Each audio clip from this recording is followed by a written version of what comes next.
یہ کہتے ہیں کہ ہمارے امام صاحب جو ہیں وہ عشاء کی نماز کے بعد سورہ ملک پڑھتے ہیں، تو ہم نے غور کیا کہ اس میں تھوڑی سی الفاظ کا رد و بدل ہے، کچھ آیات بیچ میں چھوڑ گئے، قرات غلط ہے۔ ہم نے سمجھانے کی کوشش کی لیکن وہ نہیں سمجھ پایا، وسوسے آ گئے ہیں کہ باقی جو قرات کرتے ہیں اس کا کیا حکم ہوگا۔ دیکھیں پہلی بات تو یہ کہ یہ جو ہمارے ہاں اجتماعی طور پہ سورہ ملک پڑھنے کا ایک رواج قائم ہو گیا ہے، اس سے ہمیں فضیلت حاصل وہ والی نہیں ہوگی جو حدیث میں بیان کی گئی ہے۔ نبی کریم صلی اللہ علیہ وسلم نے پڑھنے کے اوپر یہ انعام بیان کیا، سننے کے اوپر نہیں ہے، ٹھیک ہے۔ اور یہ چونکہ مطلب افعال شرعیہ ہیں، افعال شرعیہ انہیں کہتے ہیں کہ جن کا تعارف اللہ کے نبی پیش کرتے ہیں، ہم قیاساً عقلاً اس کا فیصلہ نہیں کر سکتے ہیں، لہذا میرا مشورہ آپ کو یہی ہوگا کہ آپ عشاء کی نماز کے بعد اپنی سورہ ملک علیحدہ پڑھیں۔ یہ نہ کریں کہ ایک پڑھ لیں اجتماعی طور پہ، اس کو پڑھنے فضیلت ملے گی، آپ کو بحکم حدیث تو نہیں مل سکتی، کیونکہ حدیث میں پڑھنے کا ذکر ہے، سننے کا ذکر نہیں ہے۔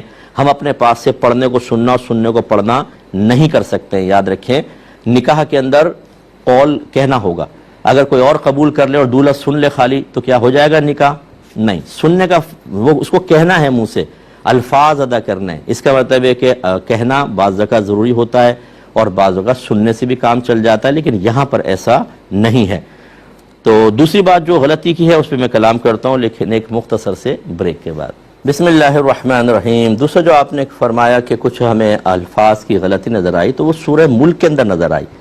اس پہ آپ یہ کیسے قیاس کر سکتے ہیں کہ وہ جو نماز میں الحن پڑھیں گے اس میں بھی ہوگی، جو سورت پڑھیں گے اس میں بھی ہوگی؟ آپ جہری نمازیں ان کے پیچھے پڑھتے ہی ہیں، اس میں آپ دیکھ لیں ان کے الحم شریف صحیح ہے اور جو صورتیں وہ ملاتے ہیں وہ بھی بالکل صحیح پڑھتے ہیں۔ اس طرح فجر کے اندر، جمعے کے اندر، عشاء کے اندر آپ نے دیکھا اگر وہ صحیح پڑھ رہے ہیں، مغرب میں آپ نے دیکھا تو بس ٹھیک ہے، پھر ان کے اندر تو غلطی نہیں ہے۔ تو آپ ایک اور مقام پر غلطی کسی اور صورت کے اندر اس پر قیاس کر کے ان کی نمازوں کی خرابی کا حکم کیسے دے سکتے ہیں؟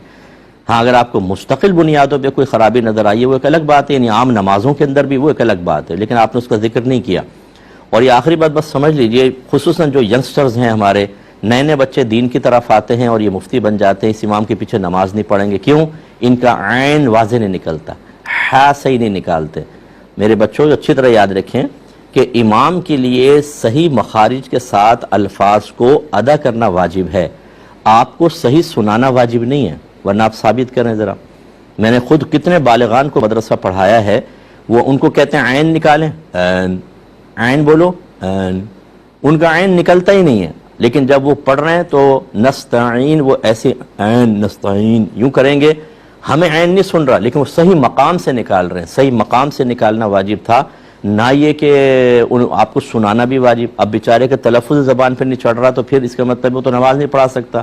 یہ الگ بات ہے کہ ایسے کو احتیاط کرنی چاہیے کہ لوگ بدگمانی کا شکار ہوتے ہیں، لیکن یہ میں آپ کو سمجھا رہا ہوں کہ امام اگر تجوید جانتے ہیں لیکن کلیئر ورڈز آپ کو یا حروف سمجھ میں نہیں آ رہے ہیں تو اس کا مطلب یہ نہیں ہے کہ انہوں نے تجوید ہی نہیں پڑھی یا وہ غلط پڑھ رہے ہیں۔ آپ ایک دفعہ ایسی باتوں میں نکلوا لیں، اگر وہ کہتے ہیں کہ ہاں تجوید کے ساتھ آتی ہے اور میں صحیح مخارج بھی جانتا ہوں، اب آپ کو صحیح نہیں سن رہا تو ان کے پیچھے نماز بہرحال بالکل درست ہے۔